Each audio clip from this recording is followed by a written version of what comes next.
बोल तो सभी रहे हैं और सुन कौन रहा है, ये बताइए। बुढ़िया कहती तो सत्य, पर सुनता है कौन? व्यक्ति बोलता सीख जाता है पर रहनी रहना नहीं सीखता। रहनी बिना सब कहनी काची, पारक बिना जाए नहीं जाती। प्याज भी खा लेगा और मिर्ची भी खा लेगा, जूता भी खा लेगा, पर रुपया 100 देना पसंद नहीं है। एक उदाहरण देते हैं महात्मा लोग कि एक व्यक्ति ने 100 रुपया लिया था किसी से, पुराने जमाने की बात। वो दे नहीं रहा था, तो उन्होंने, जिसने दिया, उन्होंने कहा भाई तू रुपया नहीं देवे तो 100 जूता खा ले। तो जो 100 जूता खाने के लिए तैयार हो गया, तो 5-10 जूता पड़ते ही वो कहता है कि नहीं खा पाऊंगा। तो कहा 100 मिर्चा खा ले। 10-5 मिर्चा चरकी तीखी खाने लगा, तो खाते खाते वो घबरा गया कि मिर्चे भी नहीं खा सका। कहा कि 100 प्याज खा ले। तो कहा वो खा लूँगा। वो खाते खाते आखिर वो भी नहीं खा पाया, तो 100 रुपया उसको देना पड़ा। गलतियां मनुष्य करता जाता है, पर जिसको शर्म नहीं है उसको कोई फर्क पड़ता नहीं। जिसका कपड़ा ही उतर गया उसको क्या है, शर्म है। शर्म होती है समझदार को, बेवकूफ को कभी शर्म नहीं होती कि मैंने कितनी गलतियां करी जिंदगी में। कहता है पर करता नहीं, मुंह के बड़े लबार, काला मुकड़ा होएगा साहिब के दरबार।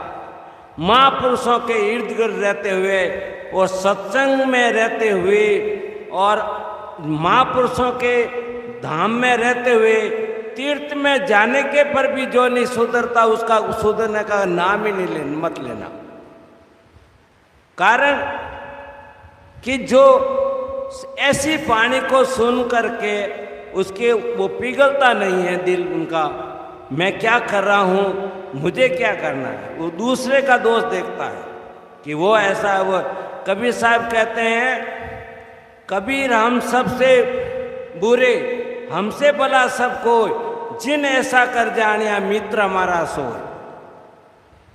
वो तो वैसा ही हो। कहने का मतलब है कि जो व्यक्ति अपना अवगुण नहीं देखता वो कुछ नहीं करता। कबीर साहब कहते हैं अपने अवगुण को देखो और अपनी बुराइयों को देखो तो सारा काम। परंतु हम सब परवक्ता हो गए हैं। किसी को कहो तो वो, जैसे धर्मेंद्र साहब ने कहा था कि संसार में सब ज्ञानी है, अज्ञानी एक ही नहीं है। जिसको पूछोगे वो सब कहते मैं जानकार हूं, ज्ञानी हूं। और ये ज्यादा परिपाटी ये चली है कि आज मैं भी इस मार्ग में आए, मुझे 50-60 साल हो चुका। मैं 16 साल की उम्र से इसमें लगा। कच्ची उम्र थी। लोगों ने कहा ये क्या कर रहे हो, ये तो बुढ़ापा में भजन करने का टाइम है। अभी इस उम्र में, बालपना में, किशोरपना में सत्संग का क्या कहा। पर मेरे को जो शब्द लग गया था गुरु की वाणी का, जिसने ये लागा तीर वही जाने। जिनके लागा शब्द रा सैल घायल क्यों जीवे।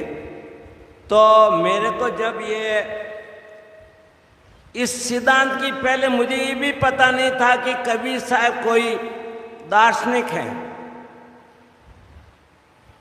मैं केवल जब पुस्तक में पढ़ता था दोहा, मुझे अच्छा लगता था, कबीर साहब के दोहे, रहीम के दोहे, तो मुझे अच्छे लगते थे। पर मैं जानता नहीं था कि कबीर पंथ भी कोई है।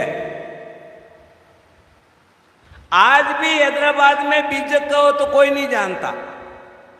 कोई सामान्य कोई जानता होता, नहीं तो बीजक का क्या है, कौन बीजक है, क्या है।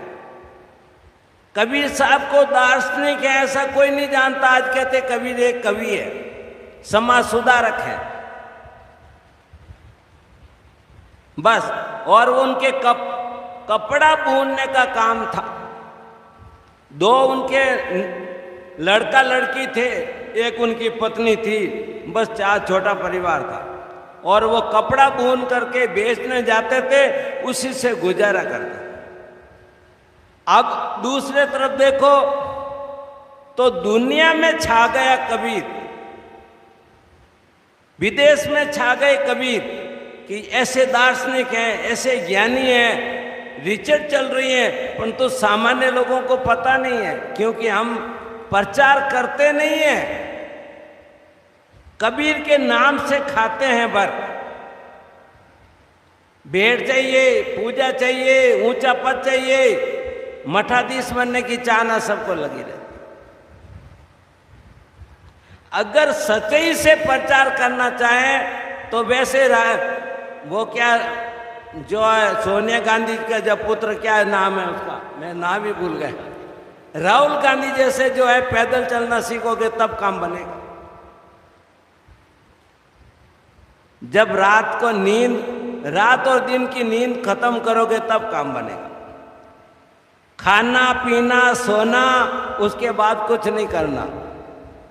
भेंट कितनी मिली झट जेब में रखा और परिवार में जाकर के रखना। कई साधुओं को ऐसे भेज दे देते हैं हमारे गुरु भाई, कैसे वो आवे काटो माता, बुढ़ी उम्र हो गई है, बुढ़ापा आ गया, रिटायरमेंट है, तो भी आ बेटा ले ले भेस। वो तैयार हो जाता कि फिर पूजा भाव मिलेगा और ऊपर बैठने को मिलेगा, कितनी ऊंची गादी मिलेगी, और यहाँ संसार में कोई पूछता नहीं है। इनके पास तो मजा ही मजा है भाई, भोजन भी मिलेगा, कपड़ा भी मिलेगा, भेड़ पूजा भी मिलेगी, सम्मान भी मिलेगा, रोज के रोज कुछ मेहनत करनी नहीं। अब इस प्रकार से लोग आ जाते हैं, पर ये सोचते नहीं कि इसका बदला देना पड़ेगा।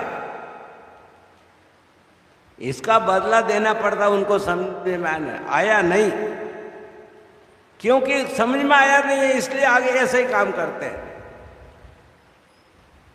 जो व्यक्ति ये सोचता है कि मैं जो ले रहा हूं मेरे पर तो आखिर बदला देना पड़ेगा। कई लोग तो घर में रहते तो संतों की सेवा करते, परंतु बेच लेते ही ना संतों की बंदगी करना ना देना, बस उसको इकट्ठा करना, बैंक बैलेंस करना। कोई ले जाकर परिवार में भी देते, और ये बात सत्य है। और परिवार में बुढ़ापा में जाकर के आखिर परिवार में ही रहते हैं। जब तक चलने की शक्ति है तब तक संतों का अच्छे फिरेगा। मठ में जाकर ना झाड़ू लगा सकते, ना गुरु के कपड़े धो सकते हैं, नहीं झाड़ू पानी करना और भोजन बनाना, ये उनको काम नहीं, सीधा जाकर बैठ जाएंगे। आजकल तो परिपाटी ऐसी आ गई है कि कोई बुढ़ा बड़ा बनाता है, जवान अपने फिरते फिरते, लाओ रोटी दे दो, लाओ भोजन दे दो।